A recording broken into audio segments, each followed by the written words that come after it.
নবীজি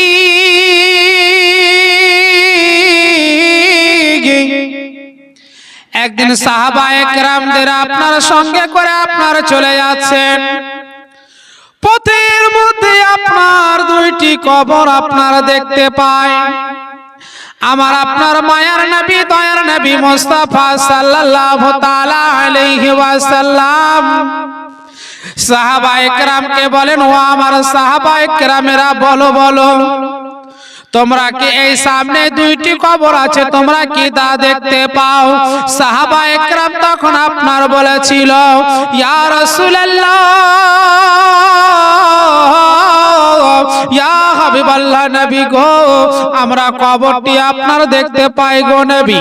আমার আপনার দয়ার নবী মুস্তাফা, আমার আপনার মায়ার নবী মুস্তাফা সাল্লাল্লাহু তাআলা আলাইহি ওয়াসাল্লাম আপনার বললেন, ও সাহাবায়ে কেরাম শুনো শুনো, আমি নবী মুহাম্মদ রাসূলুল্লাহ আমি কবরটিও দেখতে পাই, আর এই কবরের মাঝে তাদের যে আযাব হয় আমি নবী মুহাম্মদ রাসূলুল্লাহ সেটাও দেখতে পাই। নবী আমার বলেন, এই কবরকে তোমরা দেখতে পাও, কিন্তু আমি নবী মুহাম্মদ রাসূলুল্লাহ কবরকে দেখি এবং কবরের মাঝে যে আযাব হচ্ছে কি কারণে আমি নবী মুহাম্মদ রাসূলুল্লাহ সেটাও জানি।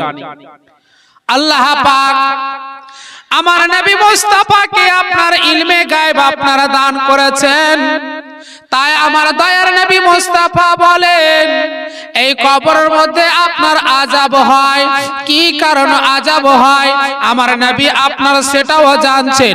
আমার নবী মুস্তাফা তখন আপনার বললেন, সাহাবায়ে কেরাম তখন আপনার বলেছিলেন, ইয়া রাসূলুল্লাহ, ইয়া হাবিবাল্লাহ নবী গো, তাদের কি কারণে আযাবটা হয় গো নবী, একটু বলুন না গো দয়ার নবী। আমার মায়ার নবী মুস্তাফা তখন আপনার বলেছিলেন, ও আমার সাহাবায়ে কেরাম গণেরা শুনে নাও শুনে নাও, তারা পৃথিবীর বুকে আপনার বসবাস করিত, কিন্তু একজন আপনার পেশাবের ছিটা থেকে না বাঁচার কারণে তাদের কবরের মাঝে আযাব হয়।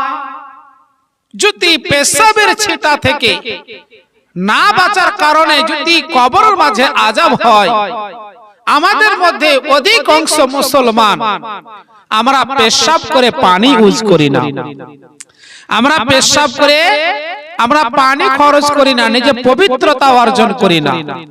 হে যুবক, পেশাবের ছিটা থেকে না বাঁচার কারণে যদি আপনার আযাব হয়, যদি আমি আপনি পেশাব করে আপনার পানি না খরচ করি, যদি আমি আপনি যদি পবিত্রতা না অর্জন করি, তাহলে আমার যদি ওই অবস্থায় যদি আপনার মারা যায়, ওই অবস্থায় যদি আমি আপনি যদি মারা যায় বাবা, তাহলে বলুন না, তাহলে আমাদের কবরটি কি অবস্থা হতে পারে?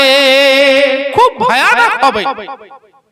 নবী বলছেন যে পেশাবের ছিটা থেকে না বাঁচার কারণে তাদের কবরের মাঝে আযাব হয়।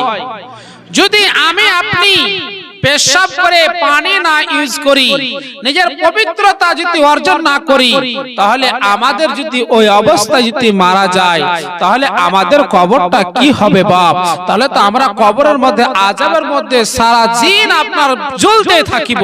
শুধু তাই নয় বাপজিরা আমার, দ্বিতীয় জনের কথা আমার নবী মুস্তাফা বলেন, ও আমার সাহাবায়ে কেরাম গণেরা শুনে নাও শুনে নাও, দ্বিতীয় জন পৃথিবীর বুকে আপনার বসবাস করিত, এক অপরের কথাকে লাগিয়ে দিত, আপনার যাকে বলা হয় আপনার চুগলখড়ি। এই চুগলখড়ির ব্যাপারে আপনার হাদিসের মধ্যে এসেছেন, বাপ জান চলে যাবে তবু রাজি, কিন্তু কাউরির কখনো চুগলখড়ি করব না, কাউরির কখনো আপনার গীবত করিব না। আমার নবী মুস্তাফা বলেন, দ্বিতীয় জনের কবরের মাঝে এই জন্য আযাব হয়, ওই যুবক পৃথিবীর বুকে থাকা অবস্থায় পরের লোকের আপনার গীবত করিত, তার কারণে তার কবরের মধ্যে আযাব হয়। নবী মুস্তাফা দেখছেন কি কারণে আযাব, কি ভুল করেছে, কি অন্যায় করেছে, নবী আমার সেটাও জানেন। জোরে বলুন সুবহানাল্লাহ। শুধু তাই নয় বাপজিরা আমার আপনার দয়ার নবী মুস্তাফা সাল্লাল্লাহু তাআলা আলাইহি ওয়াসাল্লাম সাহাবায়ে কেরামকে বললেন, ও আমার সাহাবায়ে কেরাম শুনো শুনো, তোমরা একখানা খেজুরের ডাল নিয়ে আসো। আপনার খেজুরের ডাল আনা হলো। আমার দয়ার নবী মুস্তাফা আপনার সেই ডালখানাকে আপনার দুই ভাগ করলেন। এক ভাগ এক কবরের মাঝে দিয়ে দিলেন, আর এক ভাগ আপনার এক কবরের মাঝে দিয়ে দিলেন। সাহাবায়ে কেরাম আমার নবী মুস্তাফাকে আপনার বললেন, ইয়া রাসূলুল্লাহ, ইয়া হাবিবাল্লাহ, আপনি এই কাজটা কেন করলেন গো নবী? আমরা বুঝে উঠতে পারলাম না, একটু বলুন না গো নবী। আমার বিশ্ব নবী বললেন, ও আমার সাহাবায়ে কেরাম শুনো শুনো, আমি নবী মুহাম্মদুর রাসূলুল্লাহ আমি বলে দিলাম, আর এই দুইখানা খেজুর ডালকে আমি কবরের মাঝে গেড়ে দিলাম। যতক্ষণ পর্যন্ত এই ডাল দুইখানা হারা থাকবে, কাঁচা থাকবে, এই কবরের আযাব আস্তে আস্তে করে কমে যাবে। তাই কবরের মাঝে খেজুরের ডাল দেওয়া নবী পাকের সুন্নাত, কবরের উপরে ফুল দেওয়া নবী পাকের সুন্নাত। আমরা কোথায় পেলাম? আজ আমরা বিদাত বিদাত নিয়ে ব্যস্ত। হে যুবক, আমি আপনাদেরকে বলতে চাই, আমরা যখন মানুষকে কবর দিই তার উপরে আমরা খেজুরের ডাল দিই, তার উপরে আপনার বরের ডাল দিই, বরের পাতা দিই, তার উপরে আমরা আপনার ফুল দিই।